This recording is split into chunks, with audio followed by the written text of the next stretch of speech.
Mamie Marie! Alors aujourd'hui, on va faire une petite... Attendez, ça s'est emmêlé. Hop, zigzag zoug.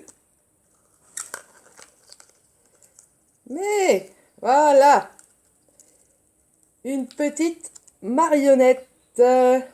Tic tic tic tic. Vous voyez, un petit renard. Bon, sa queue elle s'est un peu pliée. Mais voilà, un petit renard en marionnette. Bon, vous n'êtes pas obligé de faire un renard, hein. Vous pouvez faire n'importe quel animal. Vous avez juste à changer la tête et la queue. Voilà. Donc pour faire ce petit renard sympathique, il vous faut un rouleau de papier toilette que vous allez peindre de la couleur de l'animal que vous voulez faire. Donc moi j'ai mis orange parce que je veux faire un petit renard. Puis vous allez découper et colorier la tête et la queue que je vous mets dans les commentaires. Hein, les petits gabarits à imprimer, à découper et à colorier. Donc voilà mon petit renard. Donc tout est peint. Ensuite, n'oubliez pas les bouchons qu'il faut peindre aussi. Moi les bouchons étaient rouges. Je les ai pas en orange. Sur ma marionnette, j'en ai mis que 2 pour les pattes. Mais n'hésitez pas à en mettre un à chaque bras. Parce que regardez là, les fils sont détendus parce qu'il n'y a pas de poids. Donc avec les bouchons au niveau des mains, ça aiderait peut-être un peu plus la marionnette pour qu'elle puisse faire des gestes plus sympathiques. Voilà, donc une fois que vous avez peint vos 2 ou 4 bouchons en fonction de ce que vous avez, votre rouleau de papier toilette, votre petite tête et votre petite queue, on va pouvoir assembler le tout. Donc sur votre rouleau de papier toilette, avant même de coller la tête, il va falloir faire 4 trous. Donc regardez, en haut, en bas, et pareil de l'autre côté.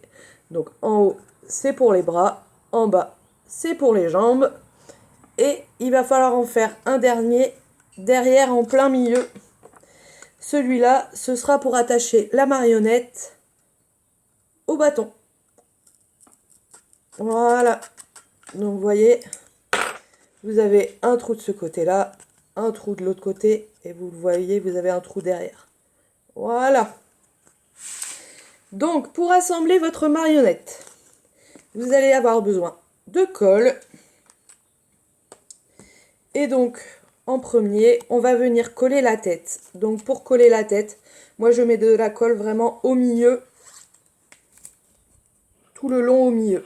Le long du nez qui remonte jusqu'en haut de la tête. Vous voyez, comme ça. Et je viens la coller un peu plus haut peut-être, voilà, sur mon rouleau.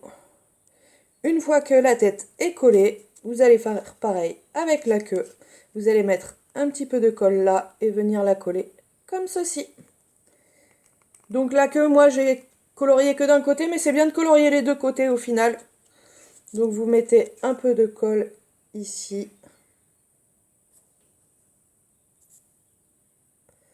Voilà, vous voyez. Et vous venez la coller donc derrière pour qu'elle dépasse. Voilà. Et voilà. Ensuite, vous allez avoir besoin d'une petite cordelette. Donc moi j'ai de la cordelette nature comme ça. Vous pouvez prendre de la corde de cuisine, tout ce que vous voulez. Ça fonctionnera. Donc moi j'ai coupé plein de morceaux de la même taille. J'ai coupé 2, 4... oui, j'ai coupé plein de morceaux. Donc vous allez venir passer dans le trou du bras. Et faire donc un petit nœud à l'intérieur. Pour pas que la ficelle s'en aille.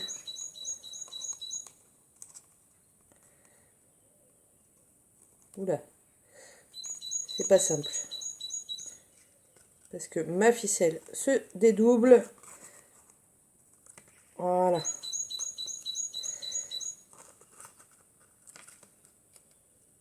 Donc, voyez, là j'ai fait un petit nœud, je tire et voilà, vous avez un bras. Vous faites pareil de l'autre côté pour le deuxième bras.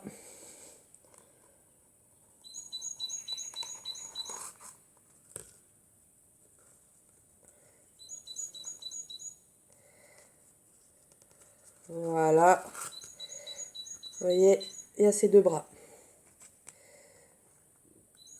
Bon, j'ai tout décollé au passage. Je vais aller un peu trop vite. Voilà. Ensuite, pareil pour les pattes. Vous venez glisser votre corde dans le trou des pattes, faire un petit nœud. Voilà. Puis on tire sur la cordelette. Et pareil, vous voyez, il a ses deux bras, une patte, et on va faire la dernière patte. Bon, mon trou c'est un peu défait. Hop, voilà. Donc la dernière patte.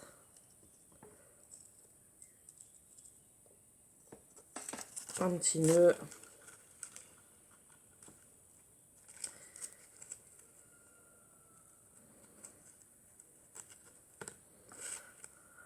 Voilà. Donc comme vous pouvez le voir maintenant, il a ses deux pattes avant, deux pattes arrière. Une fois que vous en êtes là, il va falloir donc percer vos bouchons au milieu. Donc ça va être pareil que pour l'étape juste avant. Vous allez passer votre fil dans votre bouchon. Donc on passe le fil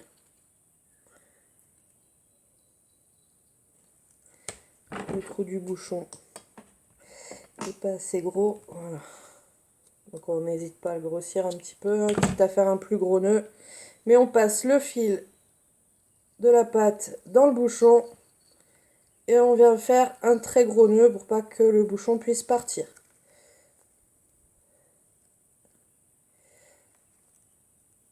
Voilà. Ça y est, mon fil, j'ai fait un gros nœud en bas et je viens positionner sa petite patte. Et on fait pareil de l'autre côté. Donc on a bien percé notre bouchon, il faut que le trou soit assez gros. Alors faites bien attention en perçant les bouchons, en faisant les trous dans le carton, à pas vous blesser. Si vous avez peur, si vous sentez pas de le faire, laissez faire vos parents. Faut surtout pas vous blesser. Donc la deuxième patte, le nœud se fait, le nœud est fait. Voilà. Donc voilà mon petit renard à ses pattes. Voilà. Ensuite, pour l'étape suivante, donc pour accrocher la marionnette à une brindille. Moi, clairement, j'ai pris une petite branchouille. Sinon, vous pouvez très bien prendre un pic à brochette. Ça fera le même effet. Tant que c'est un bout de bois, de bambou, un truc assez rigide, quoi. Donc, pour pouvoir accrocher ma marionnette jusque sur le fil, donc vous vous souvenez, tout à l'heure, on a fait un trou derrière notre renard. Donc, on va prendre du fil de pêche, venir le glisser dans le trou, faire un bon nœud. Moi, j'en ai même fait 3 pour être sûr que ça ne bouge pas. Et vous allez, vous voyez, l'accrocher au centre de votre bâton. Puis, vous allez faire le même avec les bras. Donc là où vous avez les nœuds des bras, vous allez venir faire un nœud avec un autre fil et venir l'accrocher d'un côté. Et pareil pour l'autre bras de l'autre côté. Alors, essayez d'avoir la même longueur de fil d'un côté et de l'autre. Je pense que si vous mettez des bouchons à vos bras retomberont correctement et ce sera un peu plus sympathique et plus facile à articuler. Mais voilà, une fois que vous avez fait tout ça, votre marionnette est prête. N'hésitez pas à en faire plusieurs, à faire différents animaux et à vous faire un petit atelier théâtre dans l'après-midi. Racontez-vous plein d'histoires, de toute façon les animaux ont une vie trépidante On verra ça plus tard, un jour on en parlera, mais profitez bien, amusez-vous un maximum. N'oubliez pas, si vous avez le temps, de faire des dessins pour les gens qui travaillent à l'EHPAD et pour les papiers et les mamies parce qu'ils les verront, ce sera accroché dans les couloirs. Ça leur fait extrêmement plaisir, ils ont reçu les premiers coloriages, ils sont ravis, ça leur fait vraiment du bien, ça leur remonte le moral, donc n'hésitez pas même à en faire plusieurs. Alors, je vous fais des gros bisous et restez chez vous.